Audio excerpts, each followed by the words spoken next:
It was from that group of Asiatic shepherds that the later famous Romans originated, their name having been taken from the name of their first common place, Rimk. Those Asiatic beings, who were engaged in marine occupations, namely in fishing and in gathering sponges, coral, and seaweed, emigrated with their families for the convenience of their profession, and settled either on the western shores of their own continent, Ashhark, on the southeastern shores of the continent Europe, or on the islands of the straits which still divide the continents Asia and Europe. The beings of those newly formed groups of three-brained terrestrial beings were then called Hellenaki, a word that meant fishermen. The number of beings of that group also gradually increased owing to the same causes already mentioned respecting the group of shepherds. The name of the beings of this second group changed many times, and finally they came to be called Greeks. And so, my dear boy, the beings of these two groups were one of the chief causes that the reasons of the contemporary favorites of yours have become mechanical, and that the data for engendering the impulse of being shame have become completely atrophied in them. The Greeks were the cause why the reasons of the three-brained beings there began gradually to degenerate and ultimately became so degenerate that among contemporary beings it is already, as our dear Mullah Nasruddin says, a real mill for nonsense. And the Romans were the cause why, as a result of successive changes, those factors are never crystallized in the presences of the contemporary three-brained beings there, which in other three-brained beings engender the impulse called instinctive shame. That is to say, the being impulse that maintains what are called morals and objective morality. Thus it was that those two communities arose there, which afterwards, as it often happens there, became very solid and powerful for a definite period. And the history of their further maleficent prepared inheritance for the beings of subsequent generations is as follows. According to the investigations of our mentioned countrymen, it seems that the earliest ancestors of the beings of the community, which was later called Greece, were often obliged, on account of their frequent storms at sea which hindered them in their marine occupations, to seek refuge during the rains and winds in sheltered places, where, out of boredom, they played various games which they invented for their distraction. As it later became clear, these ancient fishermen amused themselves at first with such games as children now play there. But children, it must be remarked, who have not yet started contemporary schooling. Because the children there who do go to school have so much homework to do, consisting chiefly of learning by rote the poetry which various candidate Hasnamusses have composed there, that the poor children never have time to play any games. Briefly, these poor, bored fishermen played at first the ordinary children's games already established there long before, but afterwards, when one of them invented a new game called pouring from the empty into the void, they were also pleased with it that thereafter they amused themselves with that alone. This game consisted in formulating some question, always about some fiddle-faddle or other, that is to say, a question about some deliberate piece of absurdity, and the one to whom the question was addressed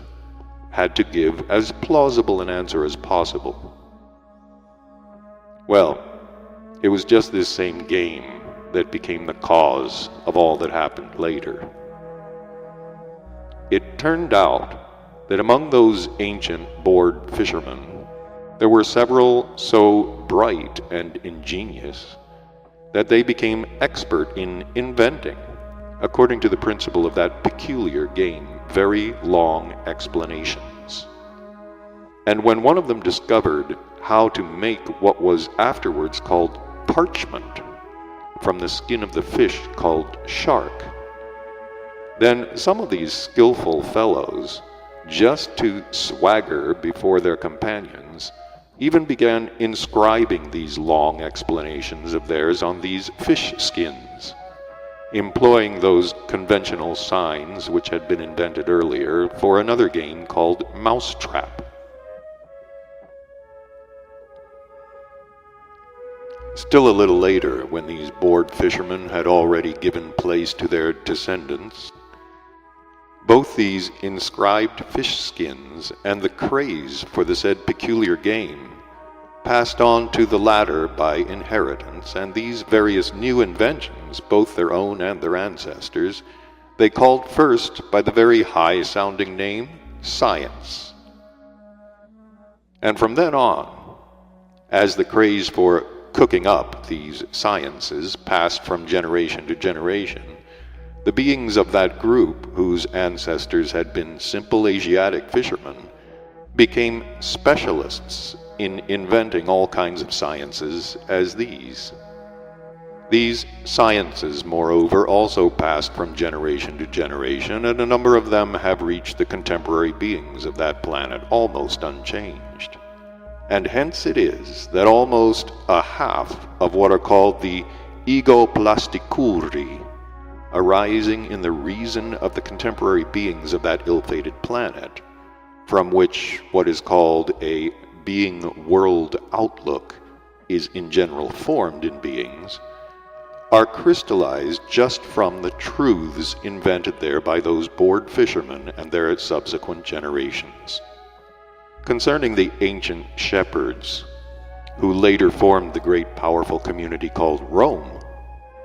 their ancestors were often forced, on account of bad weather, to put their flocks into sheltered places, and to pass the time together somehow or other. Being together, they had various talks, but when everything had been talked out and they felt bored, then one of them suggested that, as a relief,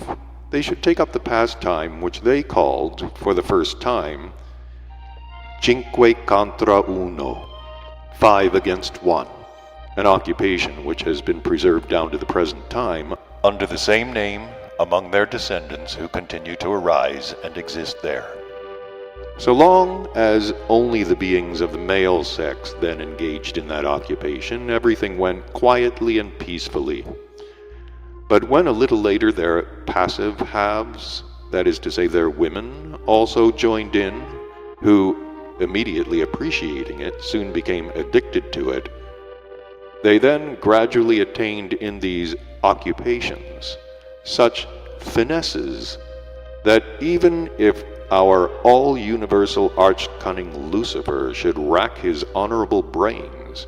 he could not even invent a tithe of the turns these erstwhile shepherds then invented and prepared for the beings of the succeeding generations of that ill-fated planet. And so, my boy, when both these independent groupings of terrestrial three-brained beings multiplied and began acquiring every variety of those effective means, namely the means of reciprocal destruction, whose acquisition is the usual aim of all communities there during all periods of their existence,